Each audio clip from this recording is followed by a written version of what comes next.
जहाँ तक स्ट्रेंथ का सवाल है, वो जिंगूजी को हरा सकता है, लेकिन ये कैसे हो सकता है कि उसे मार दिया जाए? क्या ये सच है कि उसे मारना नामुमकिन है? नहीं, जरूर कोई तरीका होगा, लेकिन अगर मैं यहाँ उसके साथ वक्त जाया करता रहा तो जो रिजल्ट चाहता हूँ वो शायद नहीं मिलेगा।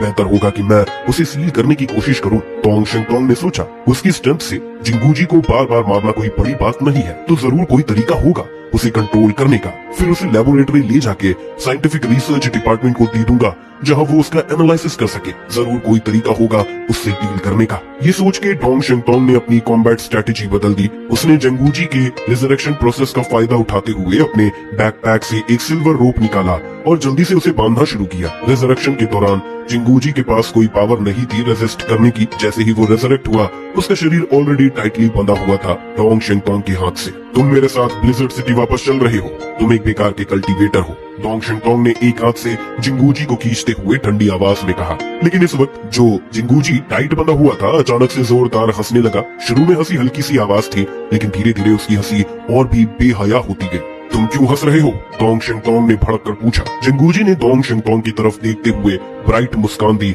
लेकिन उसकी आंखों में अभी भी ठंडी ठंडी सी नजर थी। जरूर, मैं तो हंसूंगा ही, क्योंकि इस बार मैं फेमस गॉड टीम के कैप्टन को मार सकता हूँ। इस बार उसने जापानीज नहीं बल्कि थोड़ी बेकार चाइनीज बोली, लेकिन ये मजाक टोंग शिंगतोंग को काफी गुस्सा दे गया। उसने अपना फिस्ट जिंगूजी के फोरहेड पे जोर से मार दिया, जिससे खून छलक गया। लेकिन जिंगूजी को इससे कोई परवाह नहीं थी, वो अभी भी हंस रहा था। बिना किसी वार्निंग के जिंगूजी अपने आप को एक्सप्लोड करता है। उसका शरीर एकदम से हवा में उड़ा और बड़े बड़े खून के टुकड़े गिरे। खून की बारिश की तरह एक जबरदस्त वूश के साथ पूरे आसपास का माहौल खून से भर गया। टोंग शिंगतोंग एक बहुत सफाई पसंद इंसान है, जो उसकी सफेद बालों और सिल्वर व्हाइट कपड़ों से दिखाई देता है। लेकिन जिंगूजी के सेल्फ एक्सप्लोजन ने उसे पूरी तरह से गंदा कर दिया। उसके कपड़े खून से चिपक गए और ये उसे बहुत ज्यादा गुस्सा कर गया। लेकिन उसे खून सफाई करने का वक्त मिलता, उसने अचानक अपने शरीर के अंदर एक अजीब सी गर्मी महसूस की, जैसे कोई आग लग रही हो। टोंग शिंगतोंग बहुत दर्द में था। उसने नीचे देखा और पाया कि ये कोई इल्यूजन नहीं है, बल्कि सच में उसका शरीर चल रहा था। जिंगूजी का खून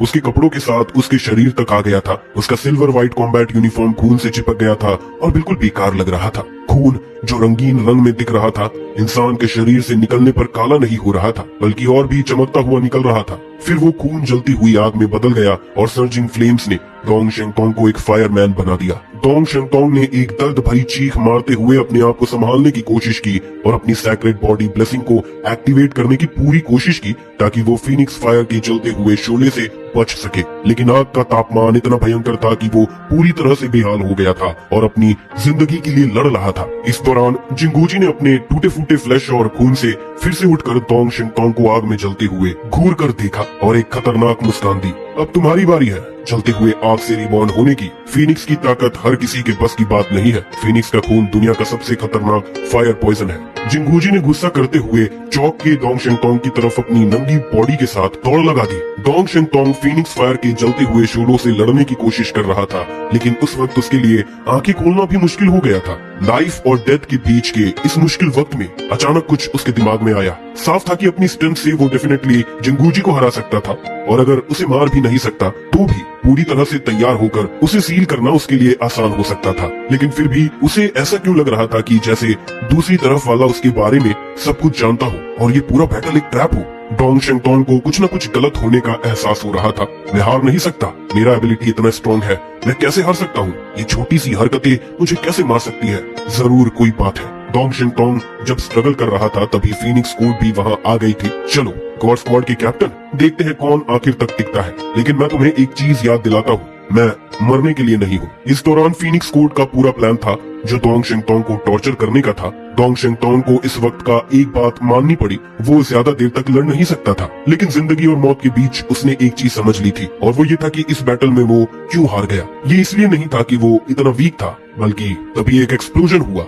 जिंगूजी ने अपनी नीज से टोंग शिंगतोंग के चेस्ट पर जोर से मारा। हालांकि उसका बैटल सूट उसको प्रोटेक्ट कर रहा था, लेकिन फिर भी वो डजन्स ऑफ मीटर पीछे उड़ गया और एकदम से रुइंस में गिर गया। इस वक्त उसके मुंह से खून निकल रहा था और उसकी आंखों की पट्टी वैसी ही उठाई नहीं जा रही थी। आंख के कोने में उसने देखा कि जिंगूजी नंगा खड़ा था जैसे कोई शैतान, और उसकी तरफ आता हुआ मुस्कुराता हुआ। अब समझ गया, अब मुझे सब समझ आया। तो ये था जो हो रहा था, शुरू से ही मैं उनका टारगेट था। डोंग शिंगतोंग के मुंह से खून निकल रहा था और वो उठने की ताकत भी नहीं रखता था, लेकिन कम से कम वो जो इन्फॉर्मेशन लेके आया था वो वापस जाना चाहता था। जिंगूजी उसके बिल्कुल पास आया और जीतने वाले इंसान की तरह उसे नीचे देख रहा था। डोंग शिंगतोंग ने अपनी आंखें बंद कर ली थी और उसके लंबे सिल्वर बालों में हल्की सी रोशनी चमकी थी। जब जिंगूजी अपना हाथ उसके सर से उठाना चाहता था, उसी वक्त डोंग शिंगतोंग का सर एक जबरदस्त धमाके से फट गया। एक भयंकर ताकत ने हर चीज को हिला दिया और कुछ दूर तक का फॉग तुरंत उड़ गया। वो डेंस फॉग जो हर जगह था एकदम से वापस घूम गया और इसकी ताकत इतनी ज्यादा थी कि फीनिक्स कोर्ट जो एक्सप्लोजन के सेंटर में थी वो भी मर गई। फिर एक सिल्वर स्टॉर्म ने जांगमिन स्क्वायर के सेंटर से निकलकर आसमान को अपनी चमक से भर दिया। कॉम्बैट कमांड सेंटर बिल्कुल शांत हो गया था और स्टाफ को अपने काम का भी याद नहीं रहा। डोंग शिंगतोंग की मौत ने ब्लिजर्ड सिटी की तरफ से इक्लिप्स मून के अगेंस्ट की लड़ाई को पूरी तरह से बदल दिया। तू युल्ले का चेहरा काफी सूख गया था। उसके कॉलर के नीचे उसकी आंखें तेज और गुस्से से भरी हुई थी और पैली चैंकिंग वो बस अपना मुंह खोलकर कुछ कहने की कोशिश कर रहा था, लेकिन कुछ समझ नहीं पा रहा था। उसको यकीन ही नहीं हो रहा था कि रिवरसाउथ डोमेन इस बैटल में हार गया। टेबल के पास बैठा बूढ़ा आदमी जूजंग अपने दोनों हाथों से टेबल को सपोर्ट कर रहा था। उसका शरीर काफी कांप रहा था और उसके मजबूत कंधे काफी झटके हुए लग रहे थे। हालांकि वो अपना सर नीचे किया था, पर सबको पता था कि उसका चेहरा कितना भयंकर हो सकता था। इस वक्त वो अपने सबॉर्डिनेट्स को अपने गुस्सा और डर से भरे चेहरे से दूर रखना चाहता था। उसका चेहरा इतना बदल गया था कि देखने वाले का दिल डर से कांप रहा था। उसकी आंखों में खून की लाली थी और उसने अपने दांतों को इतना जोरदार दबा लिया था कि मुंह से खून निकल रहा था। उसके हाथ के जॉइंट्स भी ज्यादा ताकत लगाने की वजह से सफेद हो गए थे और उसके उंगलियां टेबल पे इतनी जोर से दबा रही थी कि उसके नाखून पलट रहे थे। जूजंग का दिल गिरने के करीब था। इस वक्त उसकी एक सबसे इलाइट टीम ने एक रोनिन ऑर्गेनाइजेशन के खिलाफ लड़ते हुए अपनी जान दे दी थी। ज्यादातर लोग मर गए थे और सामने वाली पार्टी अब भी उनके शहर में तानाशाही कर रही थी। ये घटना उसकी मिलिट्री करियर का सबसे बड़ा दाग बन गई थी, जिसे धोना मुश्किल होगा।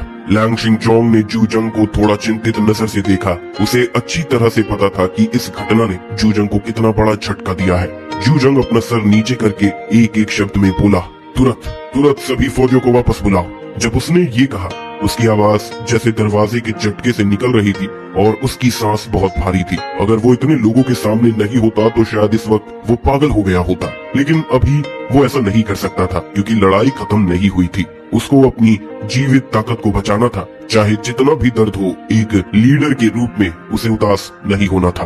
तू युल्ले ने कहा, समझ गया, और तुरंत उसने वहां खड़ी 2 हेलीकॉप्टर्स को वापस जाने का हुक्म दिया। जैसे ही तुयुल्ले ने ऑर्डर्स दिया, जूजंग अपना गुस्सा और कंट्रोल नहीं कर पाया। उसने अपना गर्दन उठाकर डेस्क पर जोर से पंच मारा और बोला, लव ऑफ डेथ को तैयार करो।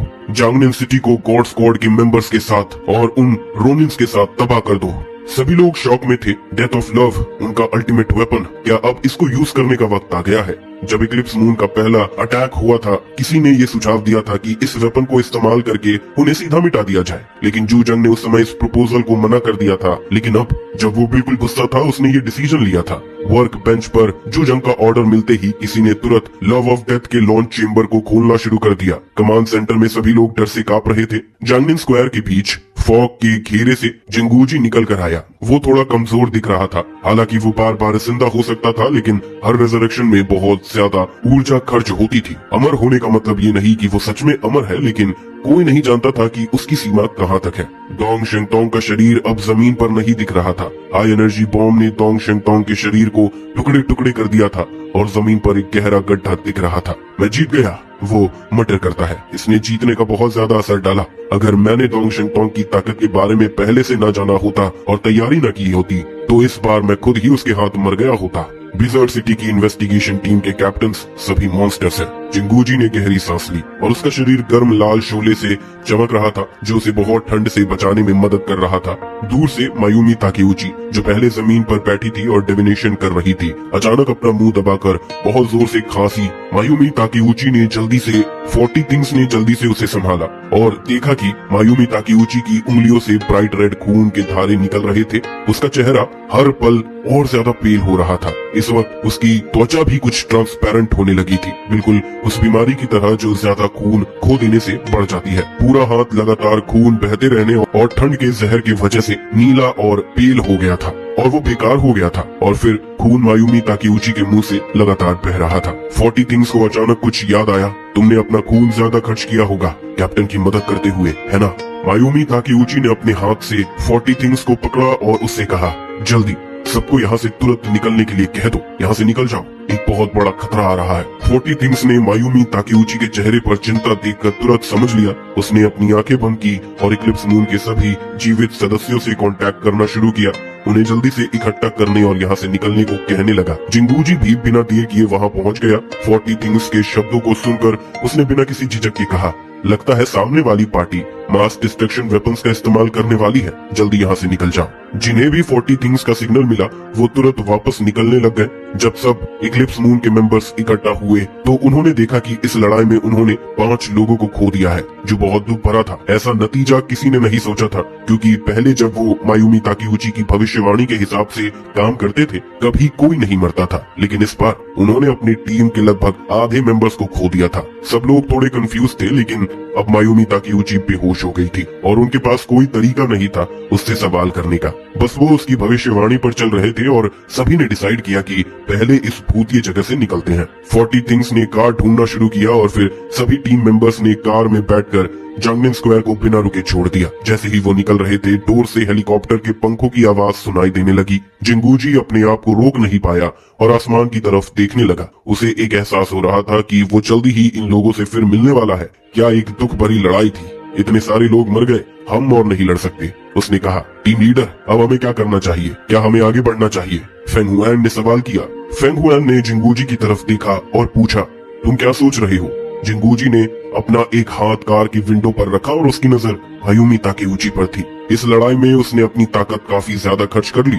उसका हाथ अब बेकार हो गया है। उसके चोटों का इलाज करने के लिए किसी हीलिंग म्यूटेंट की जरूरत है। मायूमी ताकेउची इक्लिप्स मून का कोर है और वो नहीं खोना चाहिए। हमें थोड़ा रेस्ट लेना होगा, लेकिन इस बार हम जीत गए हैं। जिंगूजी थोड़ा थका हुआ दिख रहा था, लेकिन उसकी आंखों में अब भी एक जुनून था। ब्लिज़र्ड सिटी को इस बार जो नुकसान हुआ है वो काफी बड़ा है। उनके पास कोई भी फौज नहीं है जो हमसे लड़ सके, और अगली बार मैं उन्हें एक और बड़ा सरप्राइज दूंगा। फेंग हुआन ने उसकी तरफ देखा और कहा, तो अब तुम क्या करना चाहते हो? हमारे पास कोई मदद नहीं है। जिंगूजी ने मुस्कुराते हुए जवाब दिया, हमारी ताकत इतनी ज्यादा है, क्या हमें डर है कि कोई अंधेरे से रोशनी की तरफ नहीं आएगा? उसकी हंसी बढ़ गई और वो पूरी स्नो कवर्ड फील्ड में गूंजने लगी। एक आर्म्ड हेलीकॉप्टर ने जोर से उड़ान भरी और उसके फैन ब्लेड्स ने आसपास के स्नोफ्लेक्स को उड़ा दिया। जैंगी ने महसूस किया कि वो इवैक्यूएट कर रहे हैं और उसने अपना चेहरा थोड़ा सा उदास होकर झुका दिया।